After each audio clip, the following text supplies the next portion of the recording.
Welcome to the Bad Roman Podcast. On this show, we talk with veterans, community leaders, Christians and non-Christians as we explore the entanglement of Christians with the state. The Bad Roman Project was created out of the firm belief that as Christians, we are called to follow Christ, not the state.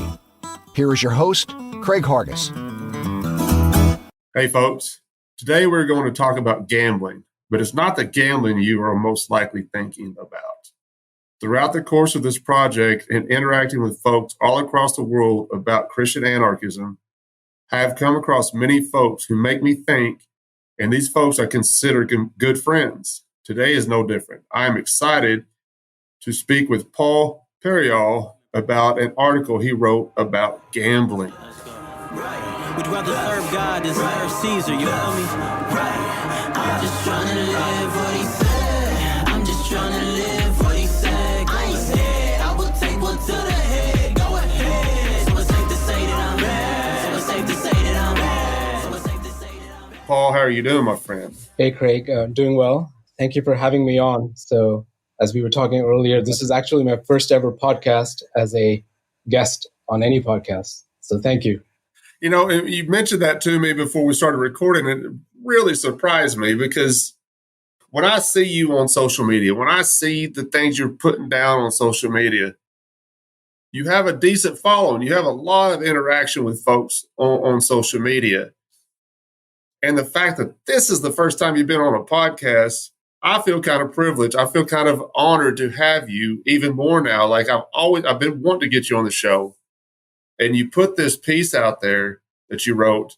I was like, all right, if I get him on the show, let's talk about this because this is going to fit nicely into what we're trying to do leading into the midterms in America about voting. Like I said in the intro, we're going to talk about gambling, but not the type of gambling that when people, when they hear gambling, they're not even thinking about what Paul wrote down in this article. So it's very surprising to me that this is your first podcast to be on. Right. So, yeah, in the past, quite a few people have asked that. I've mentioned to some folks that I've received a few invites. I might be a little old school in the sense that I like writing. I started writing mainly for my own sake, just to clarify thoughts to myself. And then it turned out that people wanted to think outside the box, wanted to think outside the narrative, and so started reading what I had to write. And perhaps the last 2 years accelerated all of that to a level that I couldn't imagine before. Well, I'm kind of curious, too. I mean, first of all, give us a little background of yourself. Tell us a little bit about yourself before we go any further, because I think even if folks who listen to the Bad Roman Project, the podcast, follow the project, may be familiar with you because you interact in these same Christian anarchist circles that I interact with. But just in case they're not familiar, tell us a little bit about yourself so they kind of know who Paul is. Sounds great. Yeah, definitely. So I am originally from India, and I was born in India. I'm the oldest of three siblings in total. My parents are from a Christian background in India. Some of you may or may not know. Christianity is, of course, even formally a minority religion in India. And so when I was about 3 years old, my parents got an opportunity to immigrate to the Middle East. This was actually a part of a whole movement of young professionals moving from India and Pakistan, Bangladesh, etc. in the 70s and 80s to the Middle East because there was a lot of employment there with the oil economy booming. So when I was 3, that's when I moved. My sisters were born in the Middle East, specifically our country we were in was Saudi Arabia. And so the entirety of my childhood was actually spent in Saudi Arabia. So during my childhood, the only interactions I've had in India were the Christmas holidays when as a family, we would go back to India to visit the grandparents and the cousins and sort of visit families, spend Christmas there, etc. So that was my childhood. I went to school, graduated high school in Saudi Arabia. Then I moved back to India for 4 years to do college. And then in 2004 is when I moved to the United States as a graduate student in computer science to pursue my PhD at the University of Illinois at Chicago.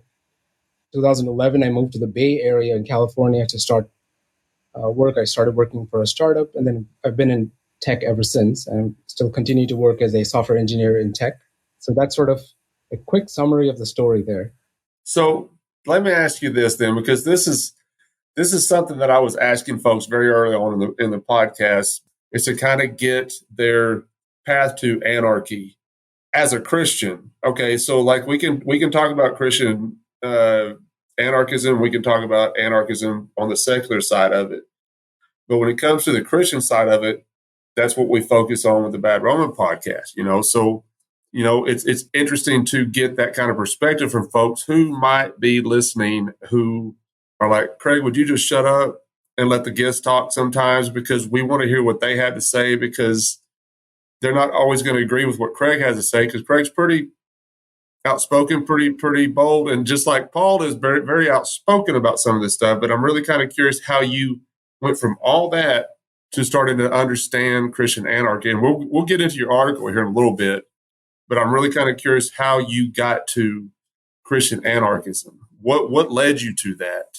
Definitely. So, so one thing, in my childhood, growing up in Saudi Arabia, sort of our religious upbringing, we were brought up as Christians in somewhat of a non-denominational evangelical type setting.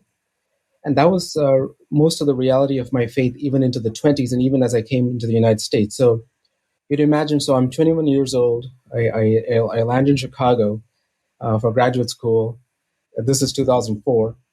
And this is also about the time I'm slowly beginning to reach or think about political matters or get into a political awakening. So, well, of course, I as an evangelical Christian, I knew I was at least pro-life and pro everything what the evangelical side had to say on moral issues. And therefore, I looked around and I saw two options: the Republicans, the Democrats, and so I was like, okay, so I'm pro-life, so I'm here I am, fresh off the boat, and I'm a Republican. I'm not even a U.S. citizen, but I'm like, I have my Bush flag on, and I'm like, we need to love America, God bless America. I got into all of that real quick in like 6 months. So that's very similar to, well, I didn't just get off the boat, but I was it's how I got into voting, because George Bush, pro-life.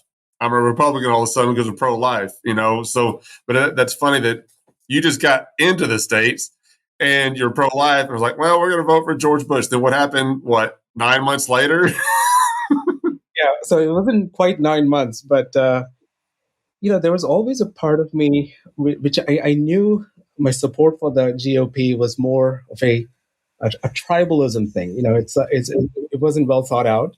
There was always a logical part of me that was always pricking me. I tried to suppress it. I successfully suppressed it for 3 years, but then the Tea Party happened in 2008, and there was a guy called Ron Paul. Maybe some of you knew about him. That's tongue-in-cheek. But anyway, my roommate, he happened to be a former Democrat, but then he became the leader of the college Republicans at the University of Illinois at Chicago. And he basically, I asked him, so, hey, man, what's this Ron Paul thing, And he basically told me, oh, he's just a kook. You can ignore him. You go to church, don't you? So you need to look into Santorum. So I did, because I trusted my roommate.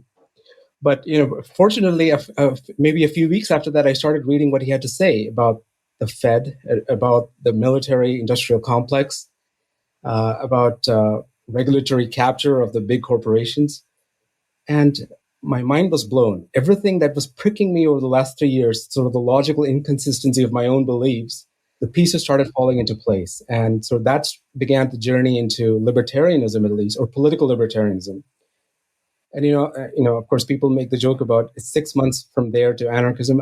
For me, I was kicking and screaming for a few years after that. But I couldn't stop reading. And again, to cut a long story short, I started reading about anarchism from a variety of sources. At this point, let's say getting into 2012, 2013, I wasn't even aware of Christian anarchism. I thought this is like, man, I found something that is so logically and morally pleasing, but nobody in the church is talking about this, so I better hide this. I better be in the closet about this. So I thought there's no one out there to fellowship with. So I kind of lived out my, let's say, proto-anarchism in the closet for a few years after that. You might find this funny too, because when I discovered Christian anarchism, I've mentioned it before on the show, is I was kind of like you. Like I discovered something that I thought I was the only one that knew anything about it. And I was involved with this. You know who Dave Ramsey is? Yes. The financial guy. So I was involved with one of his Facebook groups, and they don't talk about politics. They don't allow politics in the thread. But somehow it happened. And I'm like, you know what? I'm a Christian and I'm an anarchist because I understand how they kind of align with each other. And somebody, I don't know who it was, tagged me and tagged me into and told me, check out Anarcho-Christian. And then I found Anarcho-Christian and I realized, oh, I'm not alone. That's pretty cool. Yeah. Like, because I thought I was going insane. Like I discovered something new. And then fast forward, I started studying about the early church. And you start understanding the early church and how they were anarchists. Jesus was an anarchist, right? Nobody wants to talk about that, right? But they didn't call themselves anarchists. They just practiced it. They didn't run around calling themselves anarchists. Like we use that label like I'm an anarchist because it's a trigger, but they just practiced the belief. That word didn't even exist then, but they just practiced it. Exactly. And I'm going to, hold what you just said, that they didn't even have the label anarchist because it was just an obvious part of being a Christian. It's almost, I use an analogy. I tell people who are new to this now, I tell them, do you go around and tell people that you're a virgin birthist, or do you make a huge fuss about, what, I believe the virgin birth and preach that from the street corners? Probably not, because probably most people who follow Christ believe that already. So, it's just that we have lost the core message of the gospel and how the kingdom of God interacts with the kingdoms of the world. And so therefore, now we need to make up this label, which is just essentially a label for one important facet of the Christian faith. But here we are. Well, it's something that I've noticed recently, in the past few weeks, past couple months, whatever, that the idea of anarchy escapes even anarchists sometimes. Okay, and I think I derived that from a lot of.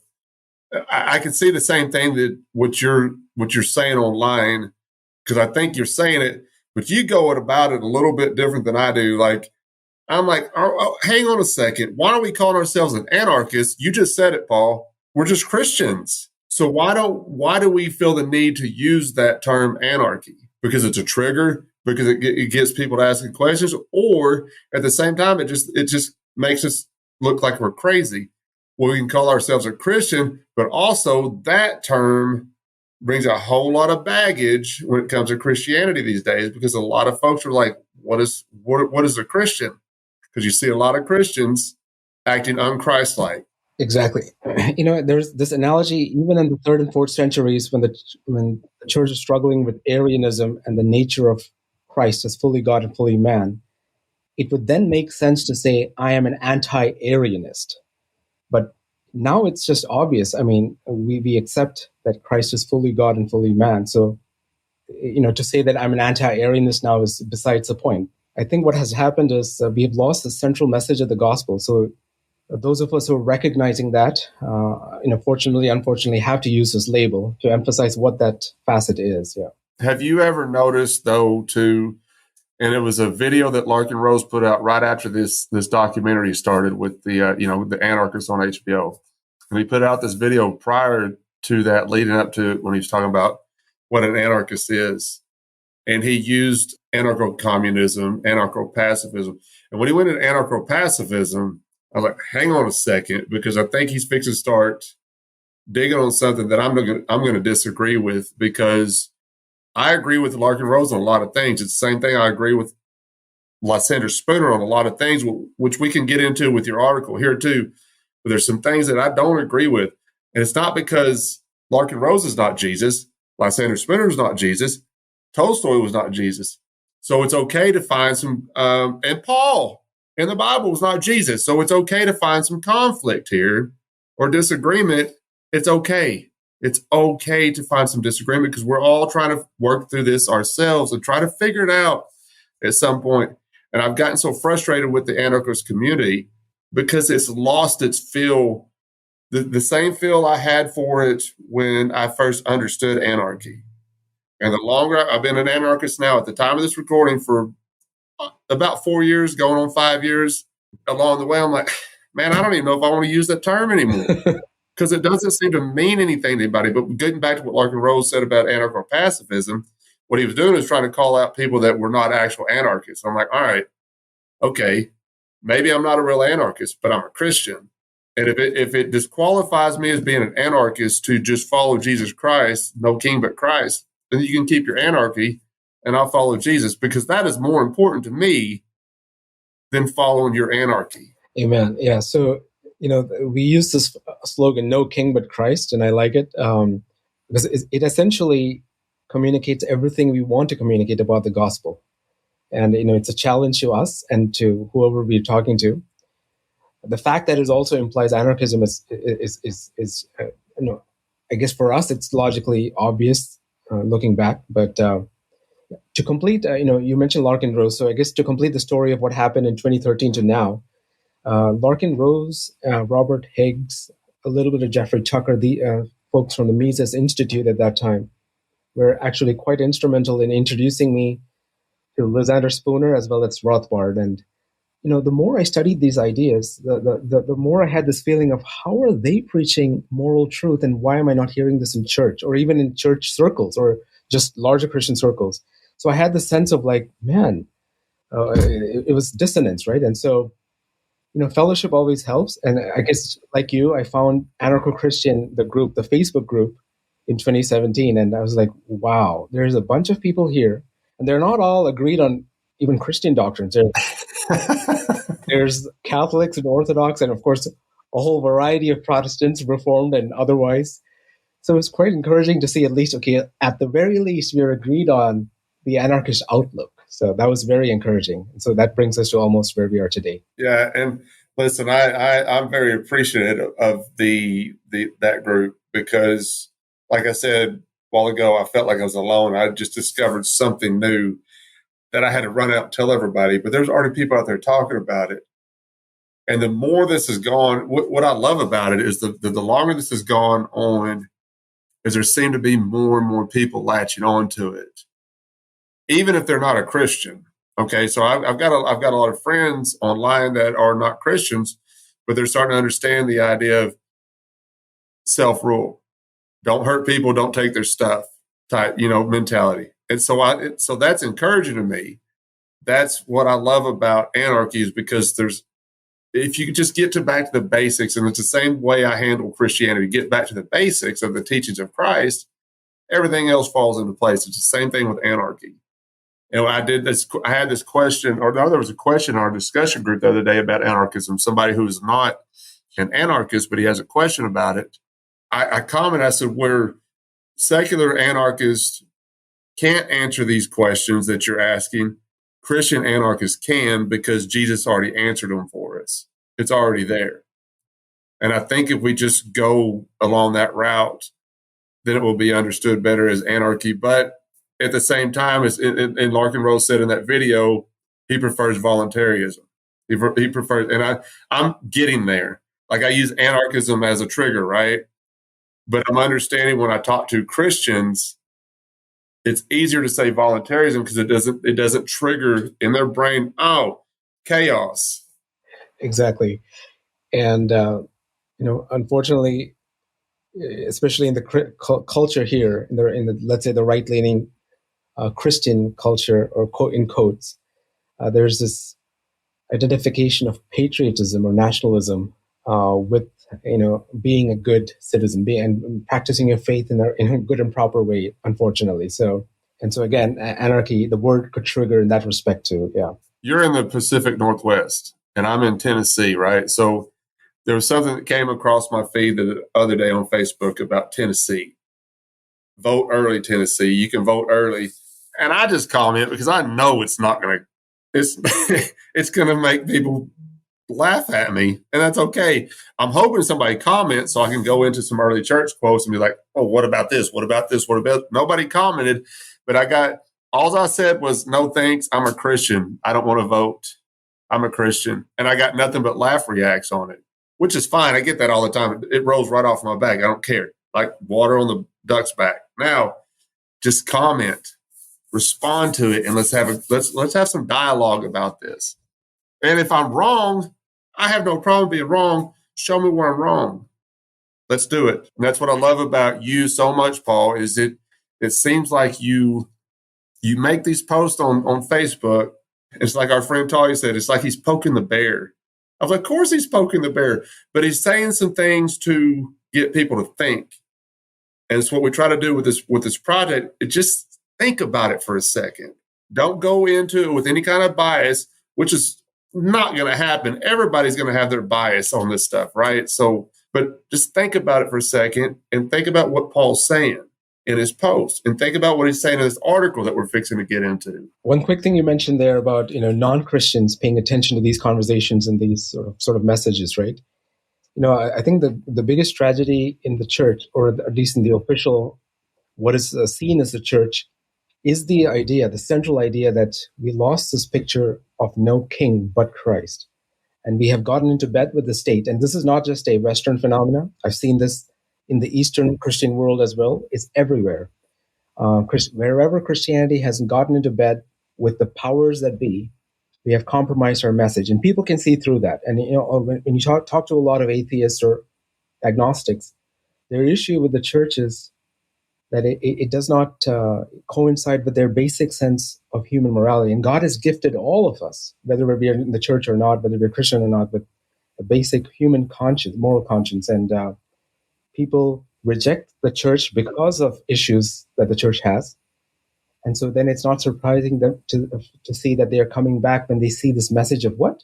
Oh, so you don't condone violence, or you don't condone domination, or you don't condone political domination over others. So that's a surprising but true message that's bringing people back into the conversation. Hey folks, Craig here, and I'd like to let y'all know we are always looking for writers to contribute to our blog. I don't care if you have any experience or not. 2 or 3 of our contributors had no prior experience writing, and it turns out they have a real knack for it. Our project coordinator helps them put the articles together, and she publishes them on our website and Facebook page, and you will also have the option to come on the show and go more in depth about your article. So if you like what we're doing at The Bad Roman and would like to try your hand at writing, then send us an email at thebadromanpodcast@gmail.com. We're having a blast with this project, and we would love for you to join us in helping promote it. Now back to the show. What we're going to do right now is we're going to walk through your article. I'm going to pull it up on my phone. If you see me looking at my phone, I'm not ignoring you, but because I'm reading this as we're talking. And like I mentioned in the very beginning, that this is a short read, but it's straight and to the point. And I don't want to say it's my favorite part of the article, but it's the title. The title was great. It said, "Do you believe gambling is a vice? I don't think you do." And that's got to be an attention grabber to folks when they're like, well, what's he talking about then? If it's not a vice, what are you talking about? Tell me a little bit of what kind of got you in the mindset of wanting to write this down. Because like I said, you like to poke the bear a little bit, get people thinking. The title alone should get people thinking. So if it's me and Paul just having a conversation and I see something Paul says, it's like, yeah, I get it. I mean, I know where Paul is going with this. But if you get somebody like that's not fully on board with what we're talking about, they see this and it's attention grabbing. You guessed it. There's a point here. It's to grab the attention of a specific kind of audience. And so since I see sort of our evangelical or right-leaning circles as my main audience, because that's my home crowd, right? And you mentioned Dave Ramsey before and financial stewardship and responsibility. And so it's sort of an accepted premise that there's a bunch of vices in terms of financial vices, and gambling is considered to be a financial vice. Everyone's, every pastor, no one would shy away from saying, hey, don't gamble. So then, I asked this question to say, do you believe gambling is a vice? Now, of course, it's a surprising point that I could make is I don't believe it is a vice. But the point I make is I don't think you do. So I'm addressing it to people who think that they believe gambling is a vice, and I'm trying to challenge them. Let's talk about that. Do you really think gambling is a vice or a sin, right? As Christians call it. And I want to challenge you a bit on that. So that's the title. And you talk about in this article about how there's a loser in gambling, but in gambling and the gambling, what we're talking about prior to voting, there's a winner and it's always a house. Yes. So the analogy there, so, a very basic gamble is like you and I, we can get together and vote on who's going to win the football game this weekend or something like that. And so one of us is going to win, and the other person loses in the exact sum of money.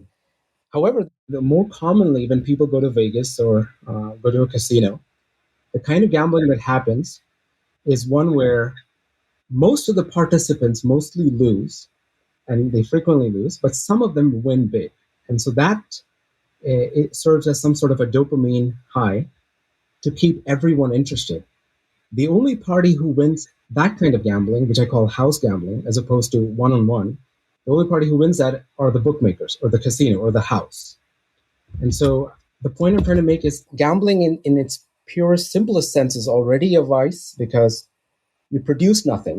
If you and I gamble, it's not a business arrangement where we produce some wealth in the world. It's a situation where, based on pure luck, one of us is poorer. And I don't think that's there's nothing godly or sanctifying about that activity when you impoverish someone. Not based on work, not based on producing something, but just based on a dice throw. But something much worse than that is the situation of casino or house gambling where most of the participants mostly lose. And then the house, so people who organize this charade or game always win. So that's the point I was trying to make there before I got into voting. I'm going to read just this paragraph that you wrote in this article. It says, but did you know that there's something far worse than gambling with one's money? I can wager, wink, that you're likely a person that engages in this worst form of gambling on a dangerously regular basis. This form of gamble is not even zero sum. Like casino gambling, this form of gambling has a house and the house always win. And the items you wagered are your very own lives and liberties. So this is what I love, how you brought this together. When, like, if you read the title about gambling, oh yeah, gambling's a sin. Let's just read what Paul has to say about gambling because it's a sin. You're wasting away your money. Gambling's fun, right?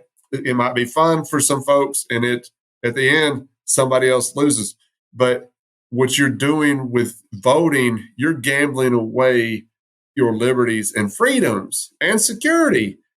The idea that people go and vote because they think that they're going to retrieve some of that freedom that they lost through the state is asinine at this point. It has to be.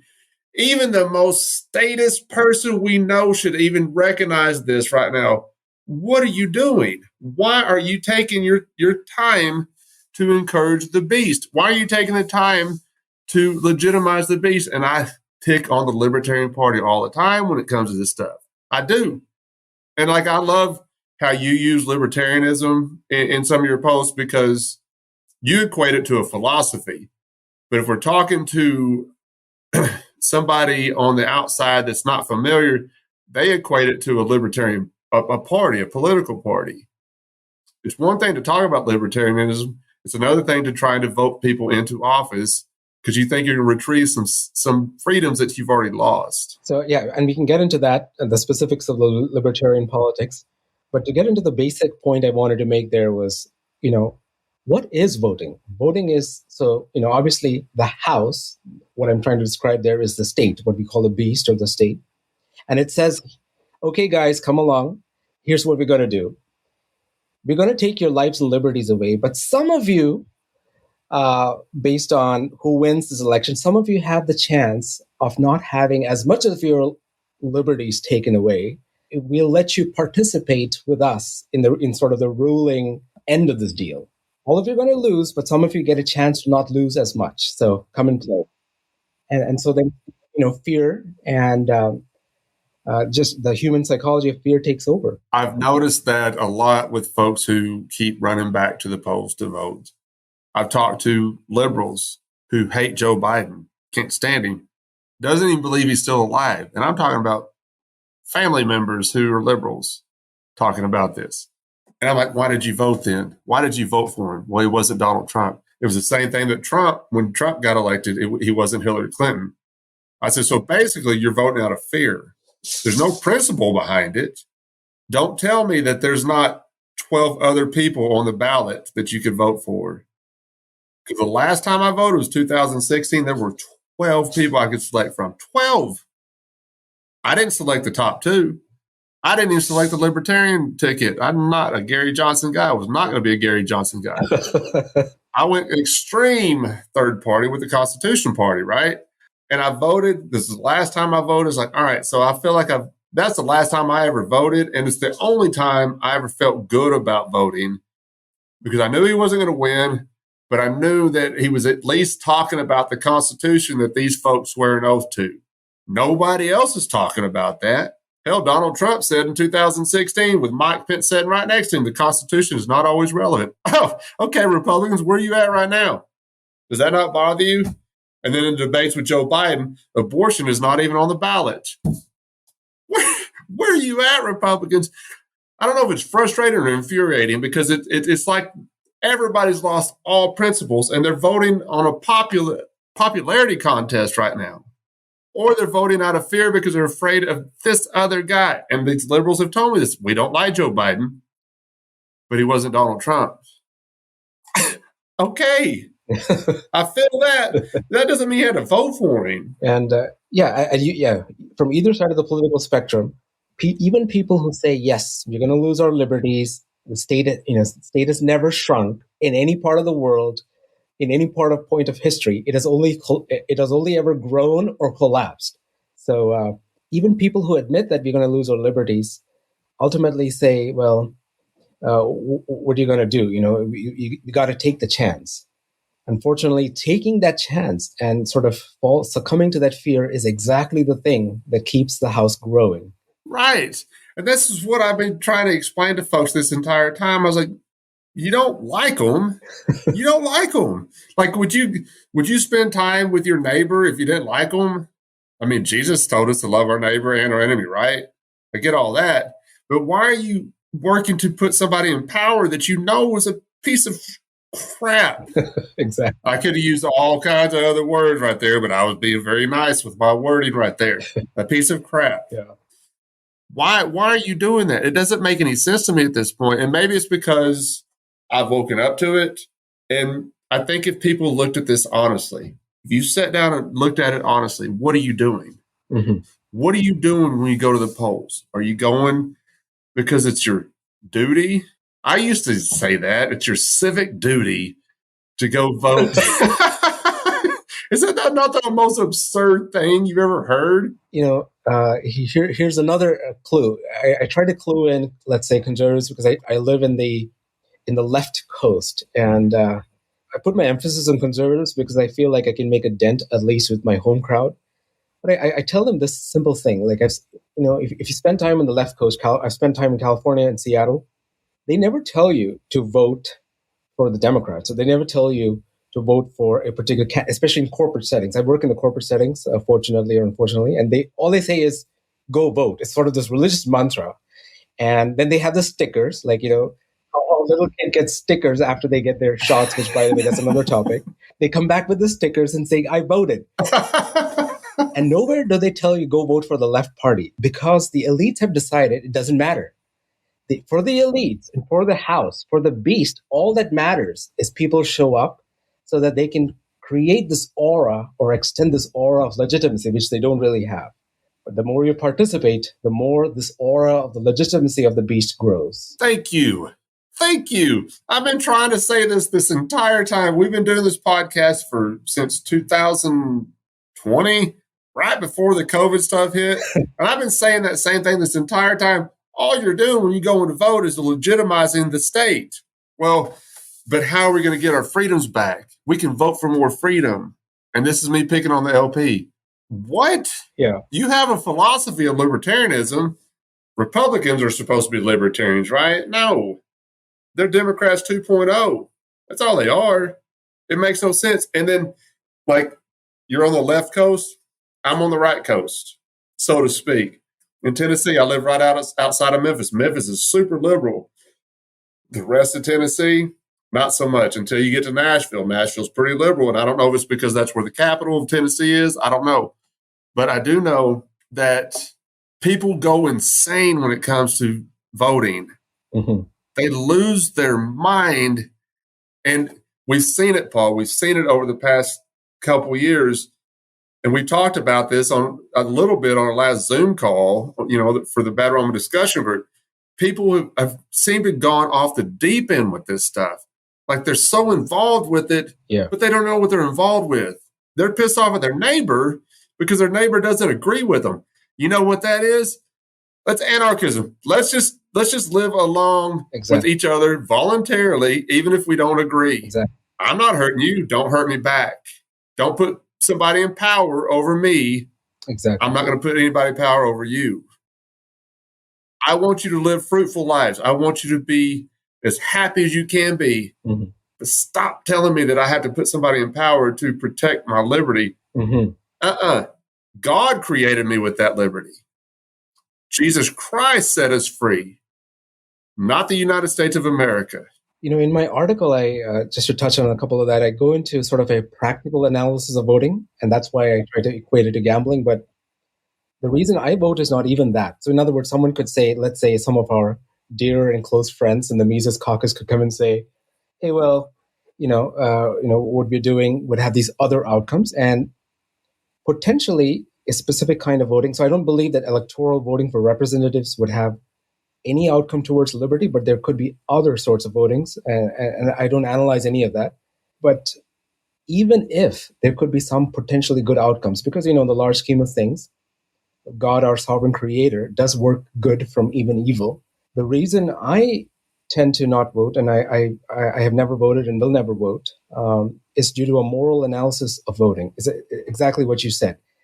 I don't think I have the right to dominate my neighbor or to apply a sword on my neighbor, especially when they have done nothing wrong. I cannot, just because there's a sword available, I cannot pick it up and use it in whatever small way to coerce them to behave as I want them to behave. So that's a moral case for voting, which I don't even get to in my article. In my article, I just say, even if, let's say practically, you were really convinced that you could move the needle towards liberty in some, let's say, jury nullification or having an executive like a sheriff out there, it's still a gamble. And, even from that perspective, there could be a potentially good outcome, but you're gambling so much away. And do you want to do that? So that's where I go in my article. Yeah. It's so interesting to me because I get in so many debates with anarchists when it comes to this because they feel like, all right, well, there's something new. I've talked to anarchists, air quotes right now, I'm using right now because I don't think some of these folks are anarchists. I think they like the term for 2 years and then, oh no, something else is coming up. We're going to try and go back and try and work through a political faction to promote liberty, get a message out. I hate that. I hate it when they say we're doing it to spread a message. Start a podcast. Go talk to your neighbor. Go talk to the city council about anarchy. You can do that locally without going and promoting the state. It doesn't make any sense. I understand the idea behind it. It's the same thing I understand when people bring up Lysander Spooner to me. Love the guy. Loved a lot of what he said. But they always want to drop that defensive voting thing. I'm like, okay, maybe. But at the same time, you're still asking permission. Why? Why don't you just walk away? And it's something you ended your article with that is something I've been saying a lot lately. Walk away. You said there's only one solution to civilization, wide decay, and destruction wrought by this vast addiction to gambling with one's life and liberty.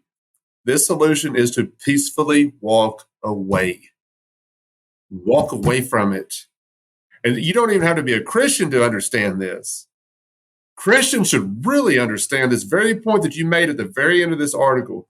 Peacefully walk away. Opt out. Opt out. We're watching this go down right before our eyes. We're watching the empire fall right before our very eyes. walk away. Yep. We already have a king. Mm-hmm. We already have one. Let's go with that route. Amen. Yeah. And I believe, that's the only morally consistent thing to do. And it's the only surefire thing. And so, now, of course, there are people who would gamble, and sometimes it could result in positive outcomes. Like, my own path was because Ron Paul happened to be in the Republican Party, and I got the message through there. But there's so much you're gambling away. More often than not, power will corrupt, and more often than not, you're going to lose. Instead of spreading the message of liberty, you're going to grow the state. So, but also at the same time, the analogy to gambling has one more application that I didn't actually put in the article.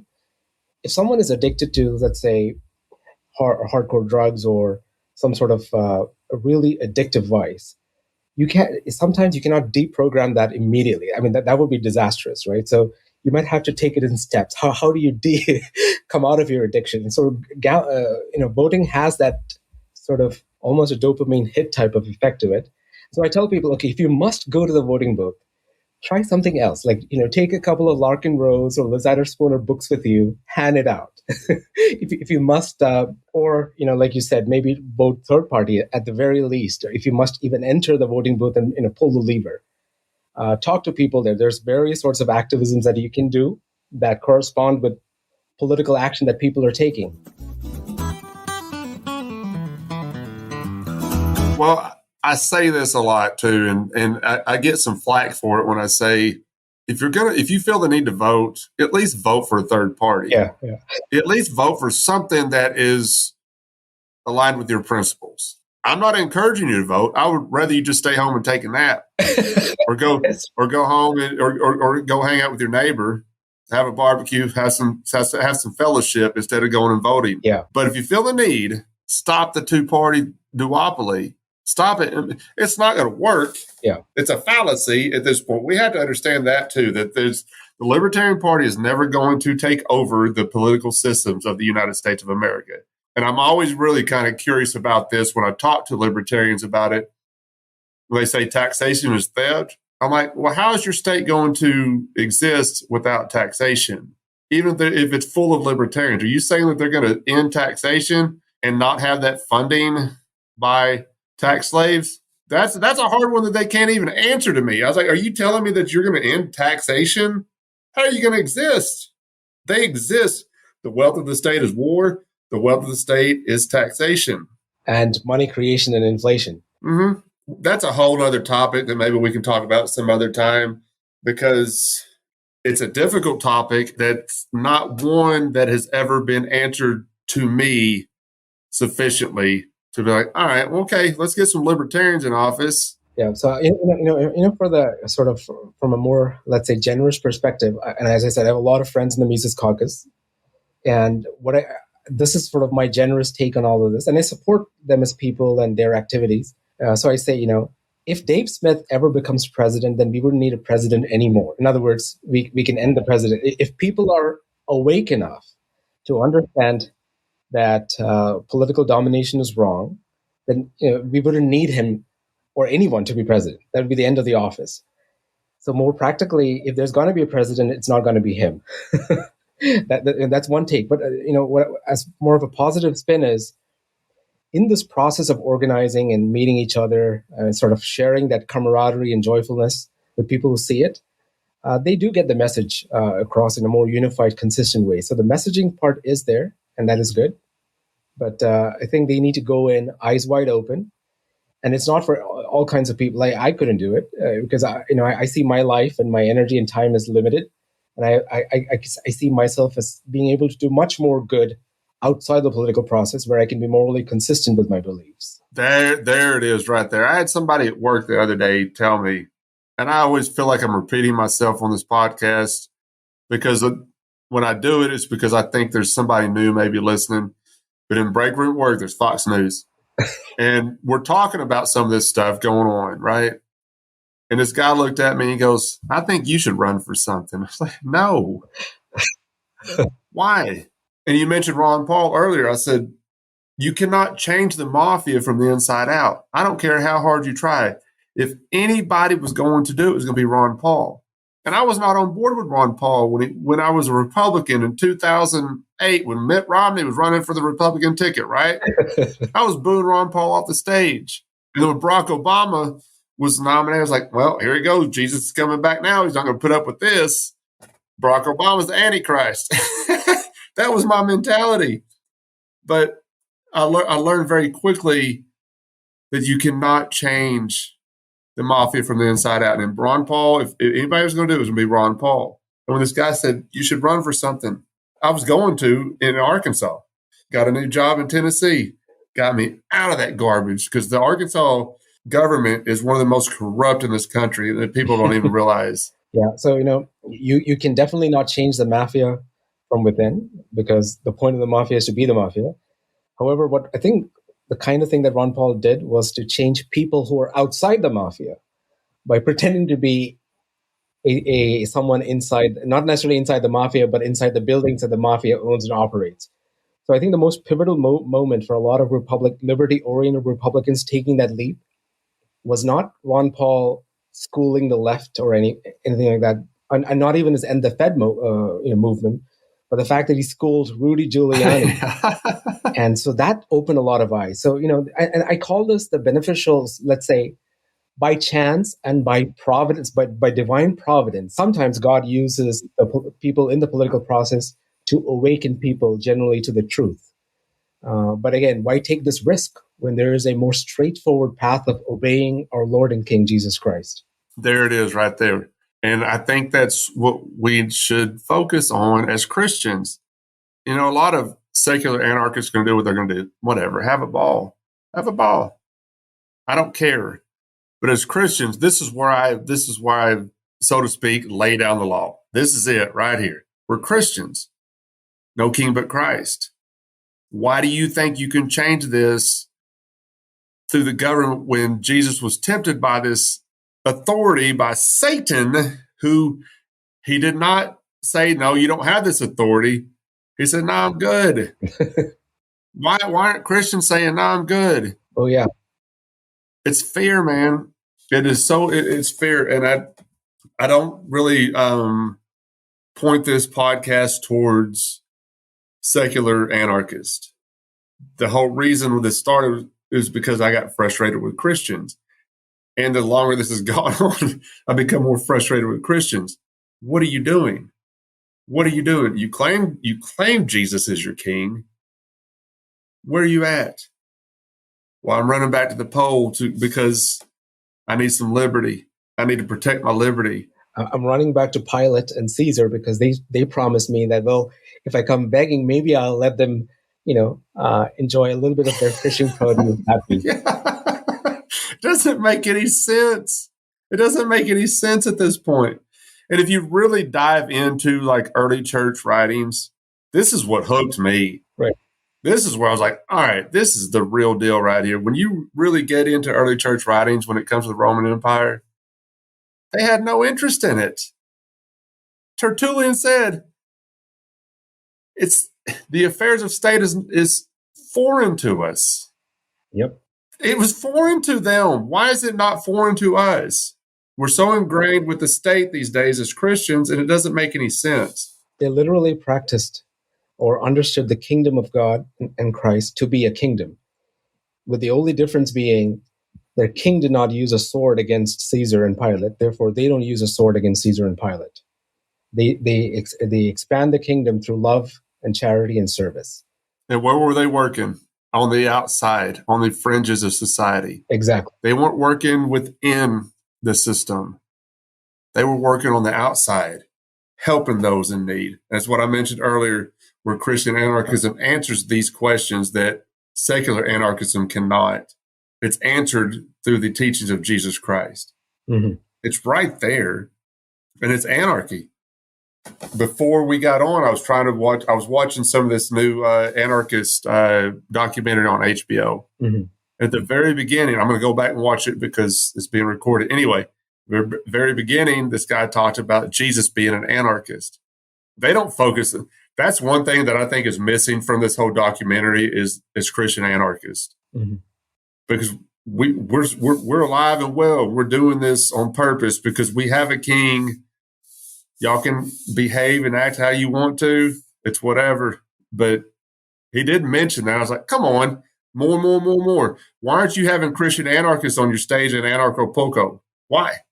Yeah. That's disappointing to me, because we're out there and we're your ally. We're just not going to participate in a lot of your garbage either. So I want to end here. I want to keep you too long, but I'm going to read this last paragraph again in your article because I love it so much. There is only one solution to the civilization-wide decay and destruction wrought by this vast addiction to gambling with one's life and liberty. This solution is to peacefully walk away. Every person must choose to do that for himself or herself. That is the beginning of the healing of the world. That very last sentence, man. The very last sentence right there. That is the beginning of the healing of this world. If we could get back to that, this is how we see change. The kingdom of God is at hand. It's here. How do we heal the world?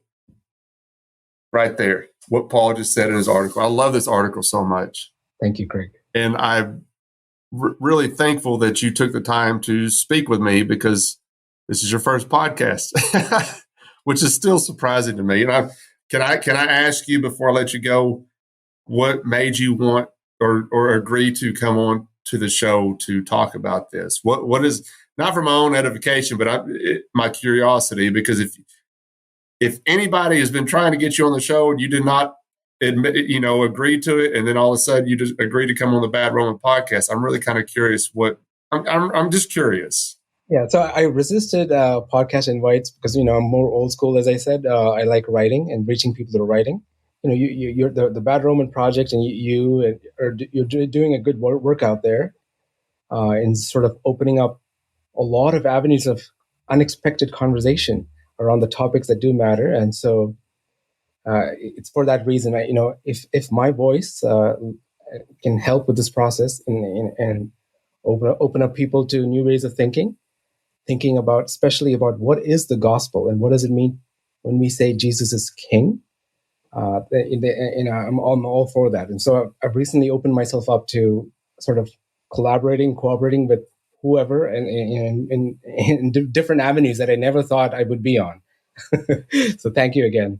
No, I'm so thankful that you are here, because folks, if y'all are not familiar, we have a private discussion group on Facebook, the Bad Roman discussion group. And once a month we do Zoom meetings with anybody that wants to be involved. And Paul has been involved with these. And like I said, it's so fun to get to talk to him like this, because he seems a little docile in these conversations. You get him online and he's poking the bear, and it's so fun for me. It's so fun for me and a lot of folks that follow what Paul's doing with his work. And keep doing it, man. Keep doing the work, and tell us where we can find your articles. I mean, because you got more than this out there that you've written.